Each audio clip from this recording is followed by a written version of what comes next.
This is a reading from the Poem of the Man God by Maria Valtorta, Volume 5, Episode 583. The Sabbath before the entry into Jerusalem. Pilgrims and Judeans at Bethany, 27th of March, 1947. Love and hatred urge many pilgrims who have gathered in Jerusalem, as well as many inhabitants of Jerusalem, to come to Bethany without awaiting that sunset is over. On the contrary, the sun has just begun to set when the first visitors arrive at Lazarus' house. And as Lazarus, when called by the servants, is surprised at such transgression of the Sabbath, because the first to arrive are the best known among the strictest Judeans, they give him this truly Pharisaic answer.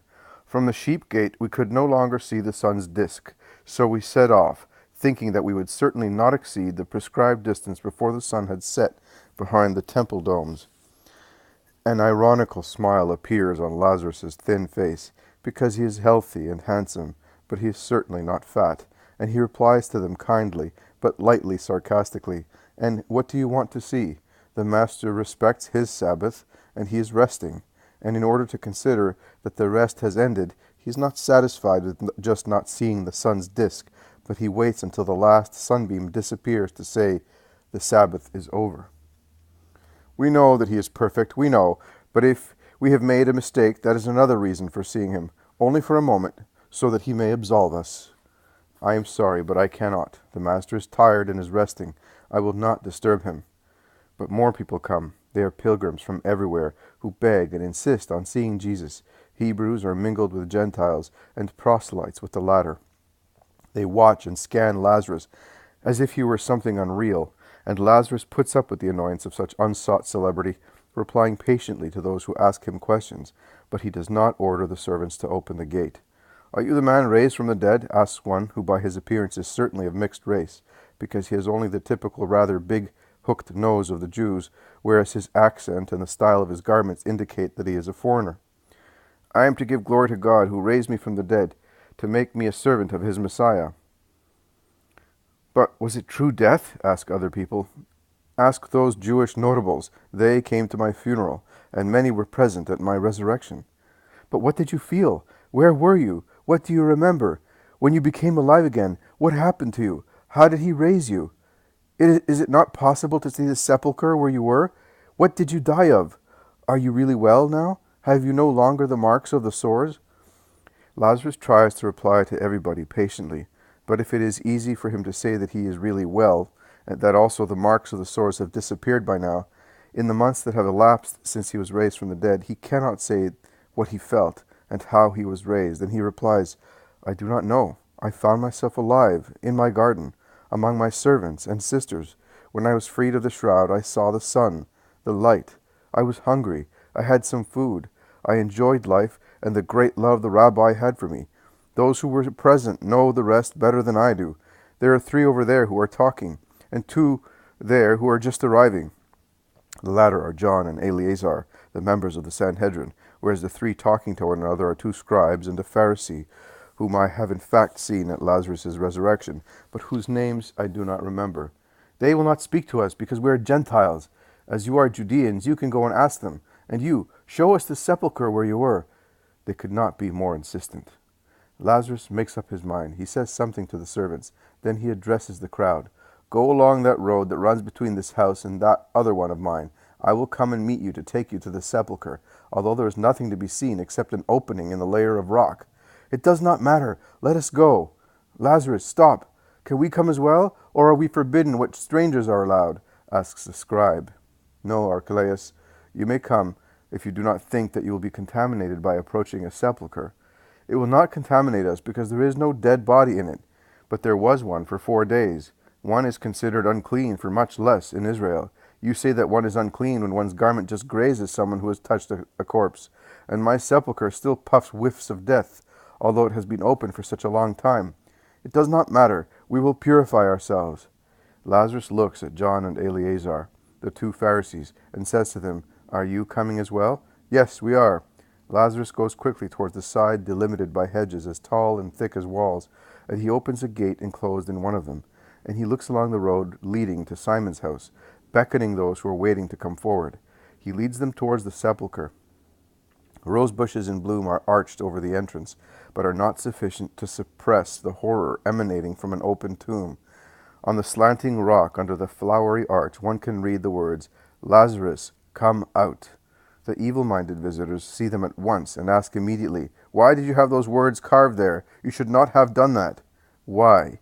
In my house I do what I like, and no one can accuse me of sin if I decided to have fixed on the rock, so that they are indelible, the words of the divine cry that gave life back to me. When I shall be in there, and I shall no longer be able to celebrate the merciful power of the Rabbi, I want the sun to read them still there on the rock, and the plants to learn them from the winds, birds and flowers to caress them, continuing thus on my behalf to bless the cry of the Christ, who raised me from the dead. You are a heathen. You are an impious person. You are cursing our God. You are singing the praises of the witchcraft of Beelzebub's son. Be careful, Lazarus. I remind you that I am in my house, and that you are in my house, and that you have come without being invited, and for worthless purposes. You are worse than these people who are heathens, but they recognize a God in the reviver. Anathema! Like master, like disciple. How horrible! Let us go away from this impure cloaca, corrupter of Israel. The Sanhedrin will remember your words, and Rome your conspiracies. Get out! Lazarus, who is always mild, remembers that he is the son of Theophilus, and he drives them away like a pack of dogs. The pilgrims who have come from every country remain, and they ask and look and implore to see the Christ. You will see him in town. Not now. I cannot. Ah, but is he coming to town? Really? Are you not lying? Is he coming even if they hate him so much? He is coming. Go now and do not worry. See how peaceful is the house? Not a person to be seen, not a voice to be heard. You have seen what you wanted to see, the man risen again and the place of his burial. Go now, but do not allow your curiosity to be unfruitful. May the fact that you have seen me, the living evidence of the power of Jesus Christ, the Lamb of God and most holy Messiah, lead you all on his way. Because of this hope, I am glad that I was raised from the dead, because I hope that the miracle may rouse the doubtful and convert the heathen, convincing them that one only is the true God, and one only is the true Messiah, Jesus of Nazareth, the Holy Master. The crowds disperse reluctantly, and if one goes away, 10 more come, because new people arrive continuously. But with the help of some servants, Lazarus succeeds in pushing everybody out and closing the gates. He is about to withdraw, saying, "Make sure that they do not force the gates or climb over them.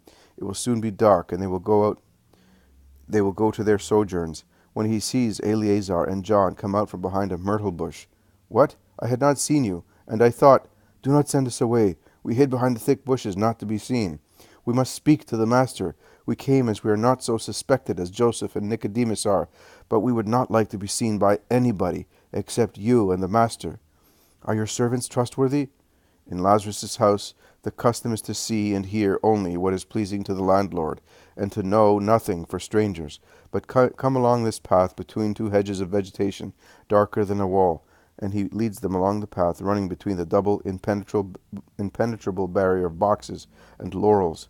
"Wait here. I will bring Jesus. Let no one know." Be not afraid. The wait is a short one. Jesus, all white in his linen tunic, soon appears on the path, darkened by the intertwined branches, and Lazarus stops at the end of the path as if he were on guard, or out of prudence. But Eleazar says to him, or rather beckons to him, "Come here."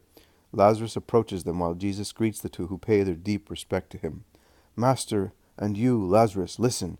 As soon as the news spread that you had come and were here, the Sanhedrin met in Caiaphas' house.